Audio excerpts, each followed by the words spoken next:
There was a moment in the 1990s when loyalty in professional wrestling stopped meaning anything. For decades, wrestlers stayed with the territory or company that made them. Then the Monday Night War began, and suddenly the most valuable thing in wrestling was not a championship.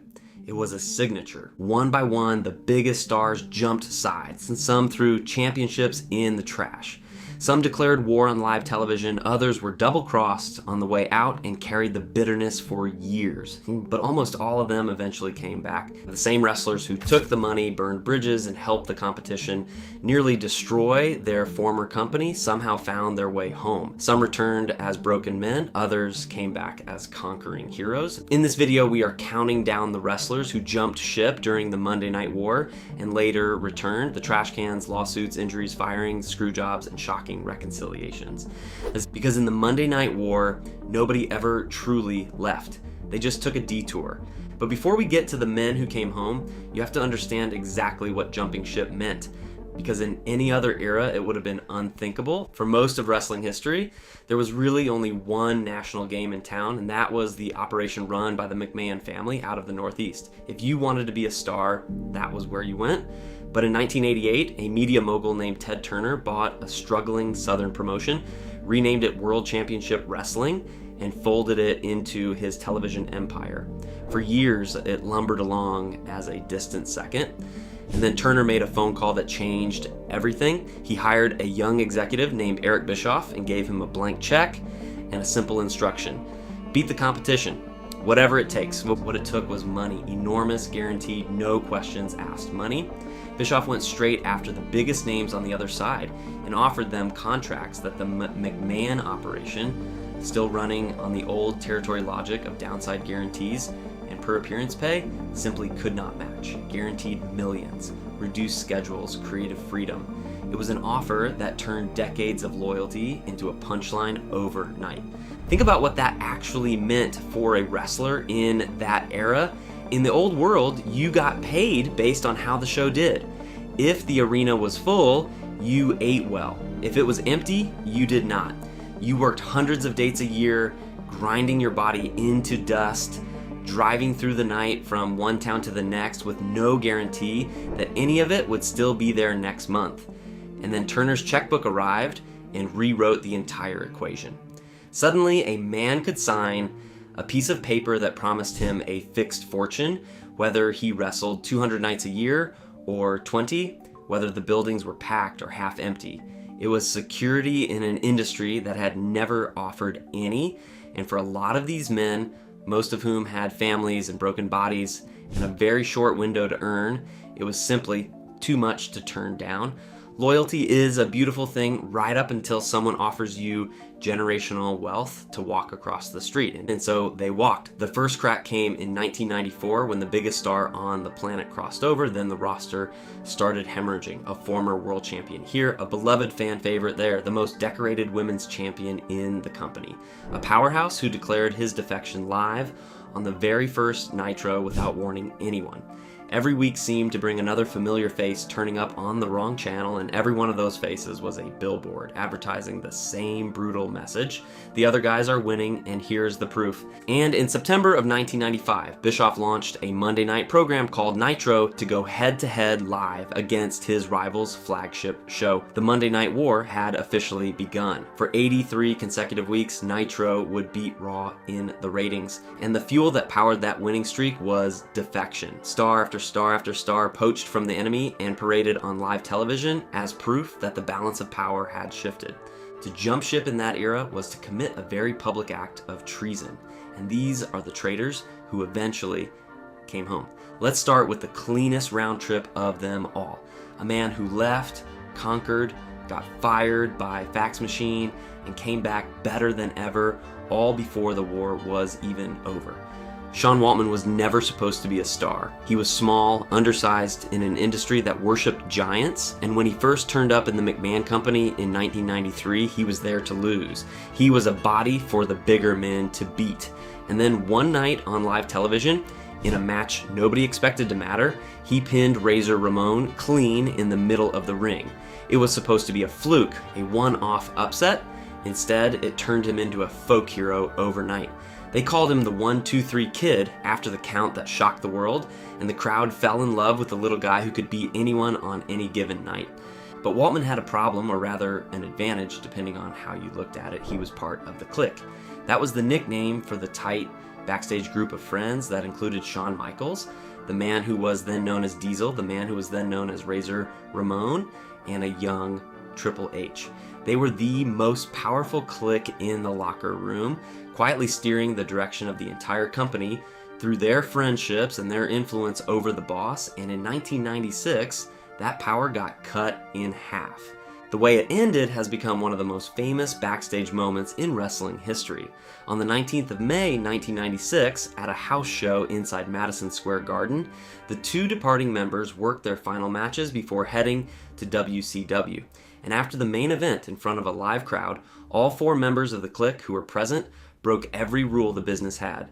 They stood in the middle of the ring and embraced faces and villains, men who were supposed to hate each other, hugging it out openly, shattering the illusion the entire industry was built on. It became known as the curtain call, and management was furious. Somebody had to take the fall for it, and since two of the men were already leaving and one was too valuable to punish, the discipline landed on the young Triple H, who lost a planned tournament victory as a result. It was a middle finger to kayfabe itself, a group of friends who valued each other more than the fiction they were paid to protect, and it was the sound of the Clique breaking apart, three of its members scattering to the winds, and because two of them left. Diesel and Razor Ramon, the men the world would soon know as Kevin Nash and Scott Hall, took Bischoff's guaranteed money and walked. And a few months later, Waltman followed them. His last appearance on Raw came in May of 1996, a quiet loss to Savio Vega, and then he was gone. On September the 16th, 1996, the cameras caught a familiar face sitting in the front row of Nitro. Moments later, he stood up, pointed a remote control at the ceiling, and released a shower of propaganda from the rafters, revealing himself as the newest member of the invading faction that was tearing WCW apart from the inside. They called him Six, the sixth man, and the numbers in his old nickname, 1, 2, and 3, added up to exactly that. For a while, it was everything he could have wanted. He won the Cruiserweight Championship. He held Tag Team Gold alongside his old friends. He was part of the hottest act in the entire business at the absolute height of its powers, and then his neck gave out.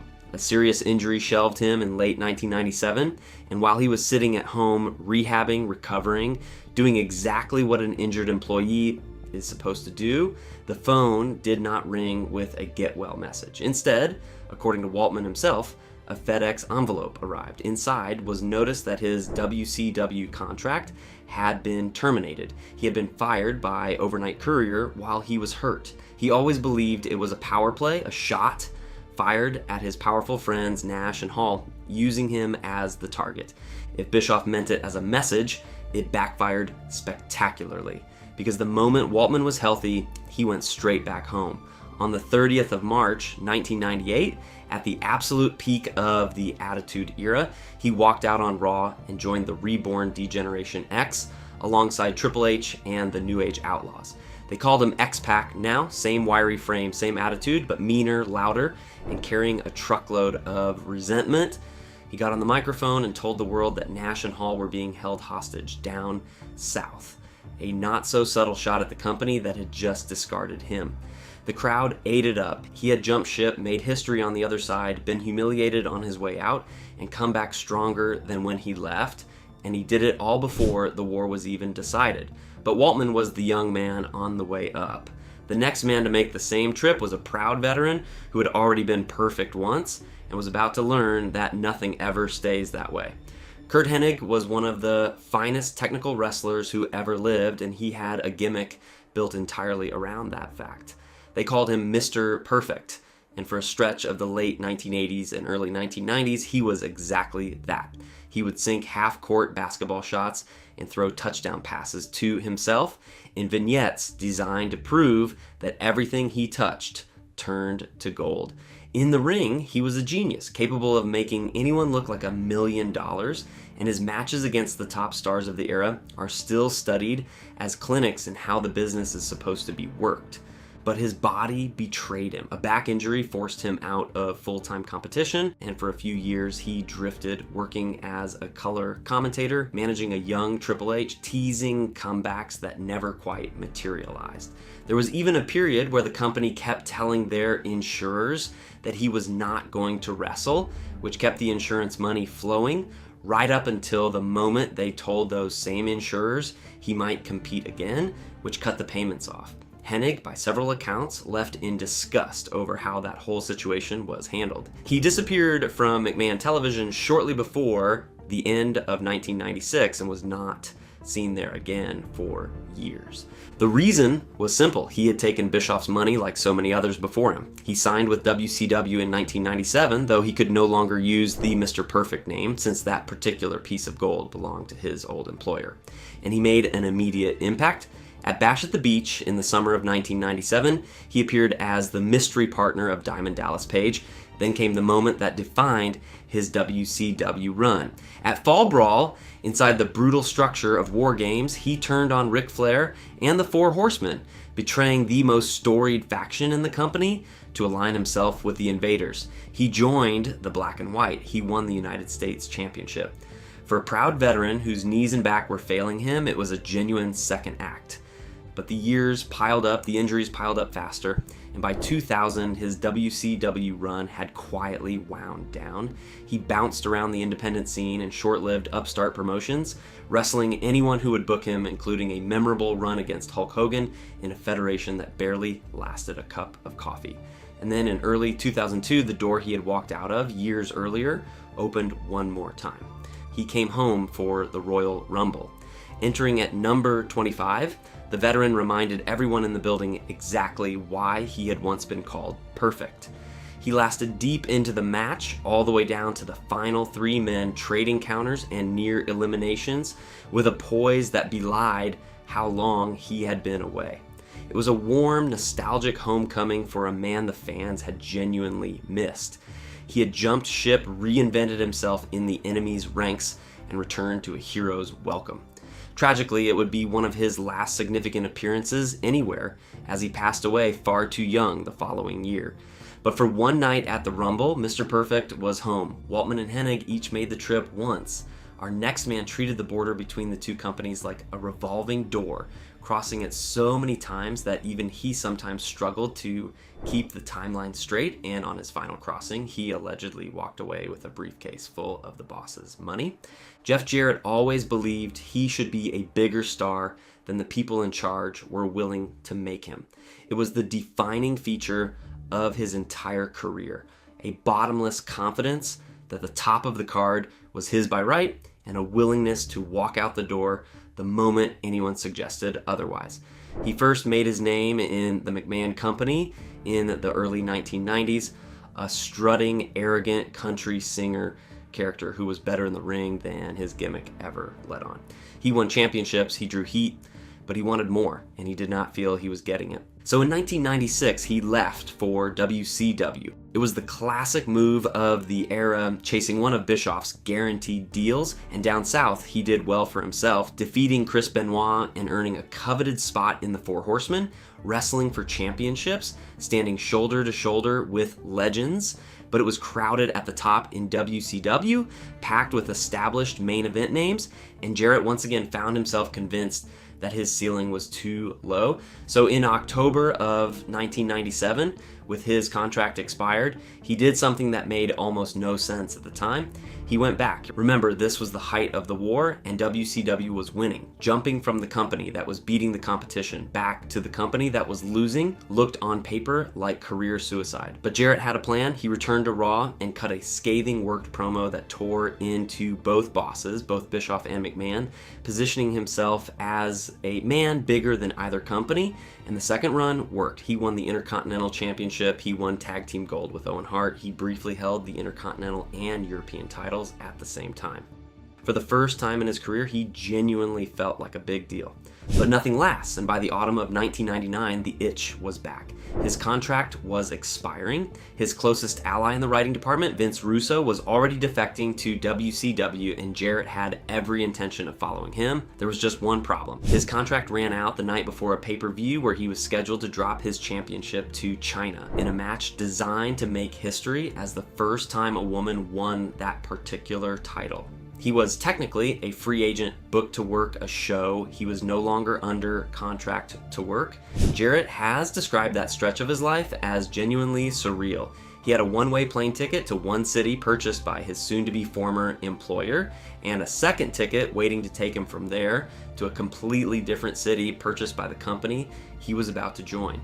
He was packing his bags believing he would work a house show, then a pay-per-view, then turn up on the enemy's flagship program, and then simply go home as if crossing the single most bitter divide in the entire industry was just another item on the week's itinerary. That was how normal defection had become by the end of the war. A man could work for one army on Sunday and the other army on Monday, and treat the whole thing like a business trip. What happened next became one of the most infamous negotiations in wrestling history. The story that hardened into legend is that Jarrett held McMahon up for a large sum of cash, somewhere in the neighborhood of $250,000, depending on which account you believe, in exchange for showing up and doing the job. Jarrett himself has spent years pushing back on the framing, insisting he was only ever paid what he was already owed and that the negotiations were with the head of talent relations rather than a dramatic hostage situation. But the core fact is not in dispute. He wrestled the match, he lost the title, and then he flew to a different city and turned up on Nitro the very next night, proclaiming himself the chosen one. He had jumped ship for a third time, and this time he had gotten paid on the way out the door. Of course, the story did not end there because 2 years later, McMahon bought WCW outright, and one of the very first things he did on live television was fire Jarrett personally on the air, a petty little bit of revenge for that final crossing. But even that was not the end.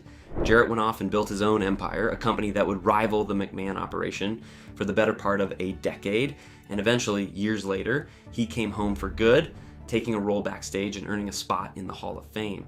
The serial jumper had finally stopped jumping, but no defection in this entire era was as symbolic, as pointed, or as spiteful as the one committed by our next competitor, because she did not just leave, she took her championship with her, and she threw it in the trash.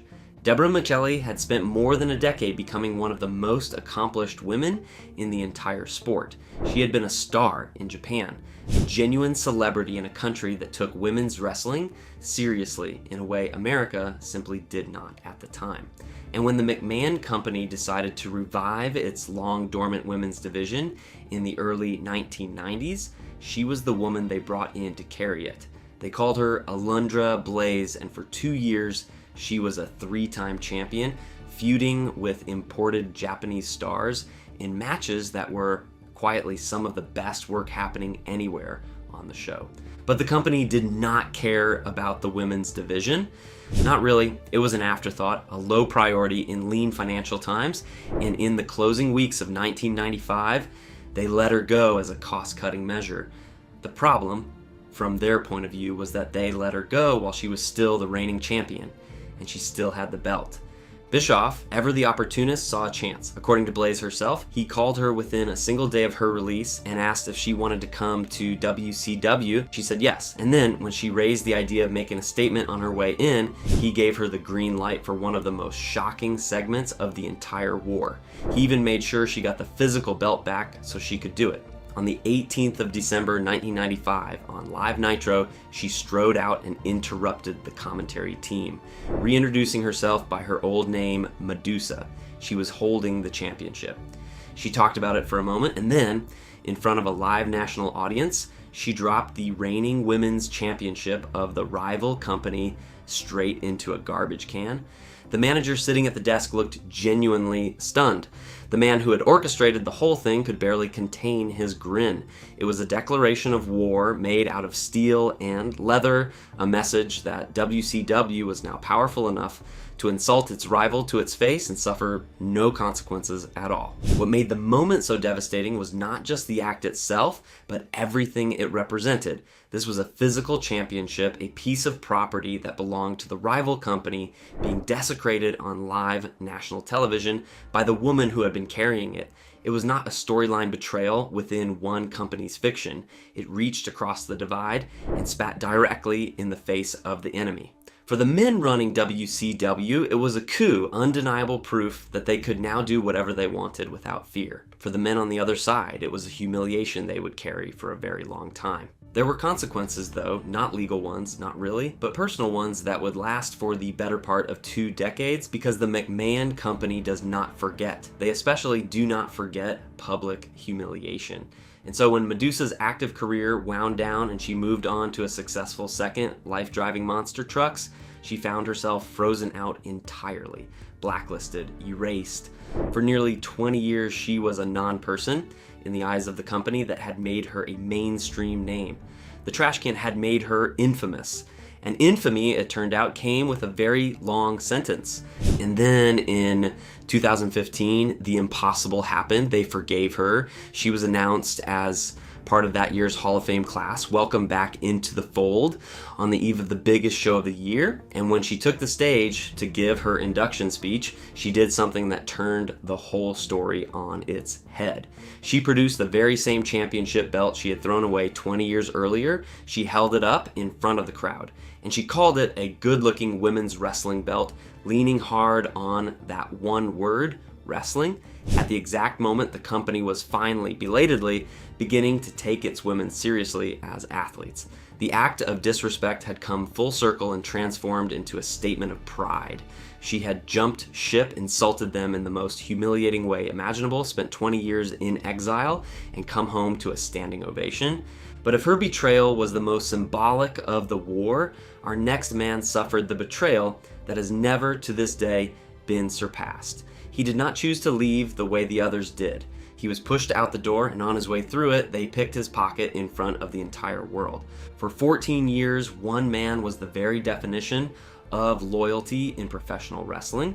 Bret Hart had come up through his father's dungeon, learned the craft from the ground up, and dedicated his entire adult life to a single company. He was the excellence of execution, a 5-time world champion, and by the mid-1990s, he was arguably the most respected in-ring performer on the planet.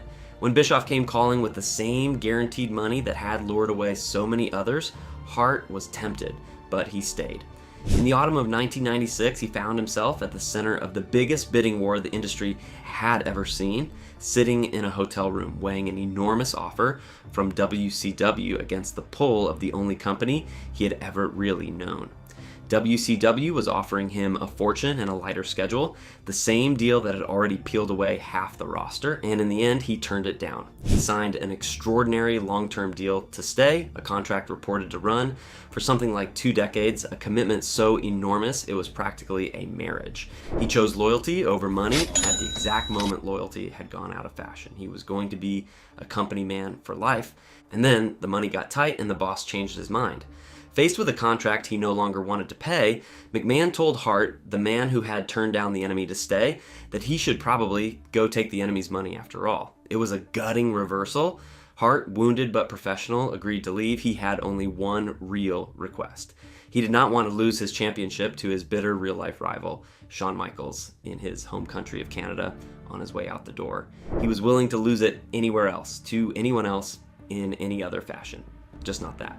They agreed, and then at Survivor Series in Montreal on the 9th of November 1997, they betrayed him. In the middle of the match, with Hart trapped in his own signature submission hold, McMahon ordered the timekeeper to ring the bell. The referee declared Michaels the winner. Hart had never submitted. He had been robbed of his title in real time on live pay-per-view in his own country through a conspiracy he knew nothing about. It is remembered simply as the Montreal Screwjob, and it remains the single most infamous double-cross in the history of the industry. Hart spat on the betrayal. He reportedly punched his boss backstage, and then he was gone, off to WCW, carrying a grudge that felt like it could never possibly heal. His time on the other side was a tragedy of wasted potential.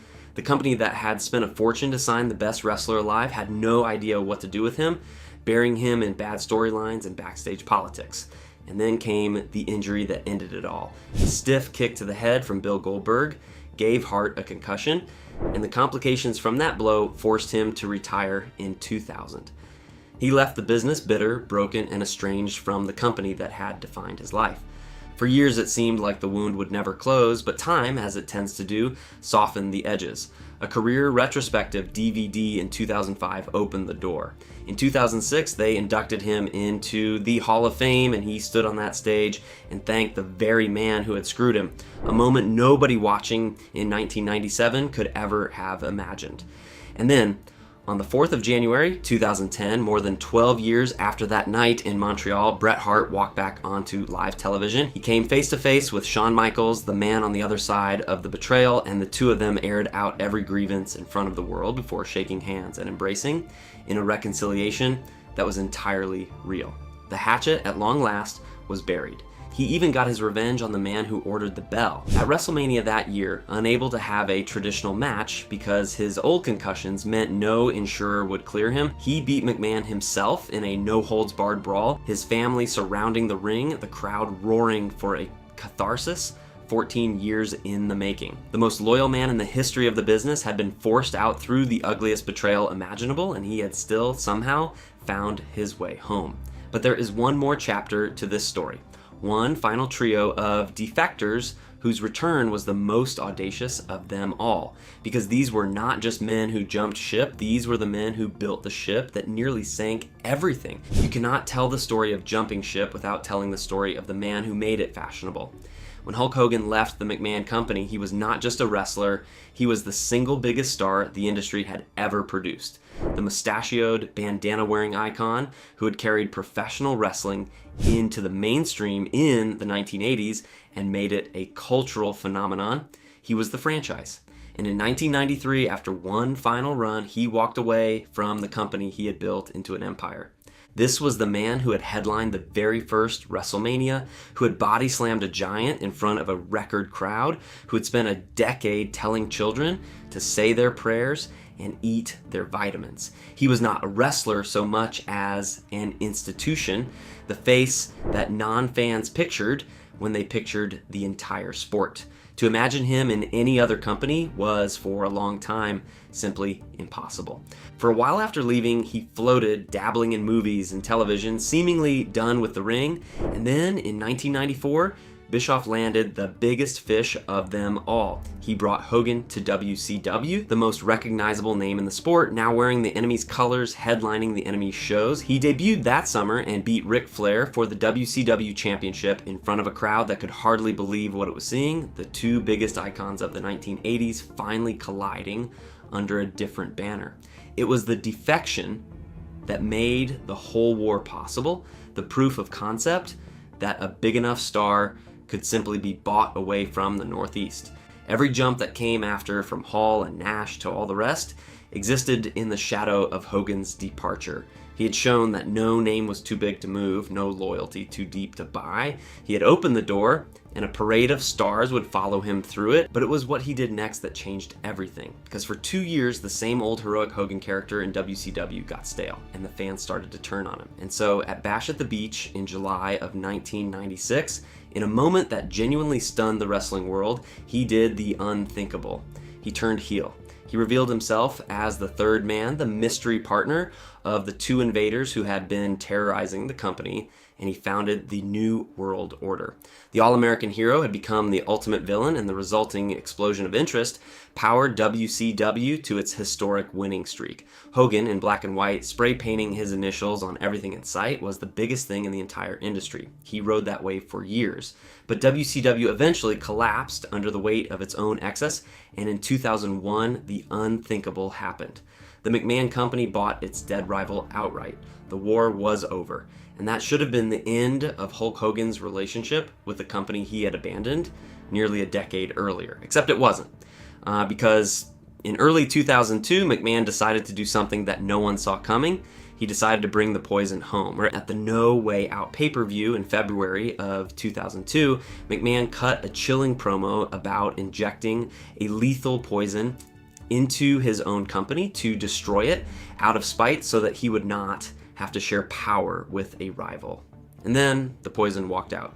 It was the NWO Hogan, alongside Scott Hall and Kevin Nash, the very faction whose invasion had nearly killed the company, now standing in a McMahon ring wearing the black and white as invited guests.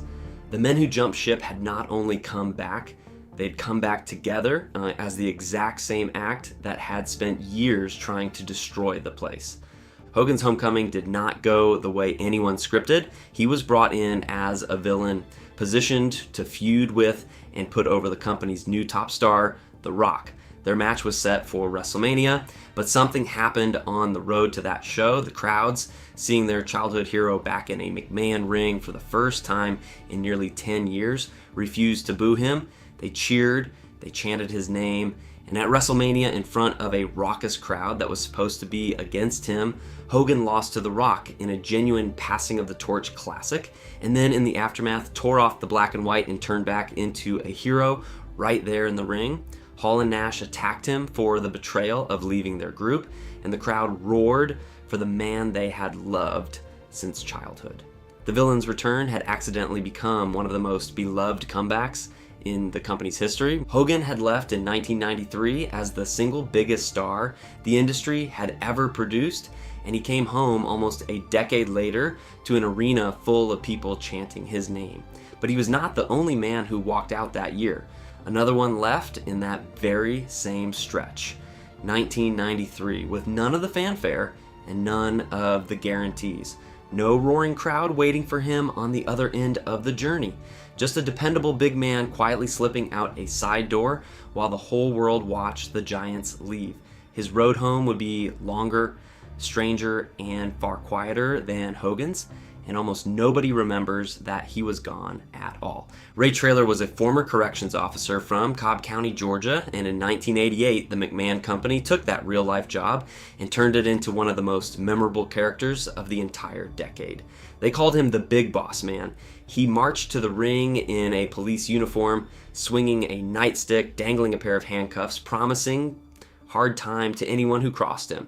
And for a man his size, he was a revelation, light on his feet, genuinely gifted, willing to throw himself into anything. He took a nightstick beating from Hulk Hogan on live television. He formed a towering tag team called the Twin Towers. He feuded up and down the card with the biggest names in the business, and somewhere along the way, the crowd stopped booing the mean prison guard and started loving the good old boy from Georgia.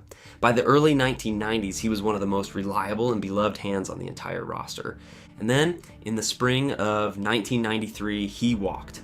His last real appearance came around that year's Royal Rumble, and shortly after a house show up in Quebec, he was gone, off to a brief tour of Japan, and then by the end of the year, into the waiting arms of WCW.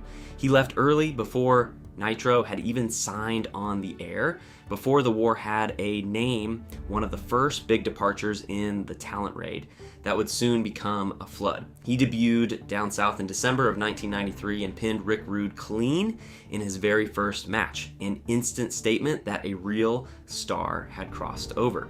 It should have been the beginning of a great second act. Instead, it became one of the strangest and most frustrating runs of the entire era, because the McMahon Company was not about to let him take the character with him. Their lawyers looked at his new act, decided it resembled the prison guard they still owned a little too closely, and forced a change. So he became the Guardian Angel, a red beret do-gooder modeled on the real-life Subway Patrol group, feuding with Vader through 1994. Then he turned bad and dusted off an older name, Big Bubba Rogers, and beat Sting at a pay-per-view. Then he drifted into the monster stable, known as the Dungeon of Doom. Then he nearly joined the NWO before a loophole in his own contract supposedly shoved him right back out. Then he simply started wrestling under his own name, Ray Traylor, managed for a while by an old rival, 5 names in 5 years. The man who had once been one of the most recognizable characters in the world had been reduced to just another body on an overstuffed roster, passed from gimmick to gimmick, never handed a single thing to build on. He even beat some of the very invaders who were running the place, pinning Scott Hall and Kurt Hennig along the way. But nobody was building to anything with him, and the years quietly slipped past. And then, in October of 1998, the phone rang from up north. The McMahon Company wanted him back, not as the wholesome cop who played everything by the book, but as something the Attitude Era could actually sink its teeth into. He returned on Raw as the Big Boss Man once more, except now he was dressed head to toe in black riot gear, a hired thug, a bully with a badge who would do absolutely anything for the right price. He became the personal enforcer of the on-screen corporation, the silent muscle standing behind the boss, and for a while he was a real force again. He won hardcore gold, he held tag team championships, he got into a war with The Undertaker that ended with him being strung up and symbolically hang from the roof of a steel cage, and a feud with Al Snow so grotesque it revolved around the fate of a dog. It was ugly, it was cartoonish, and it was miles more attention than WCW had given him in half a decade. He never quite touched the heights of that first magical run in the 1980s again, but think about the shape of the journey. He had left as a beloved good guy, disappeared into the war under a rotating pile of forgettable names, and come home reinvented as one of the nastiest characters on the entire show.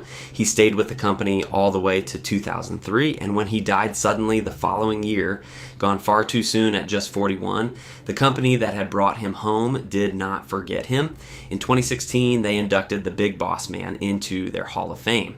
The prison guard from Cobb County finally handed the permanent place in history that his strange, winding five-name career had more than earned. Which brings us finally to the two men who started it all. The invaders, the outsiders, the ones who kicked the door down.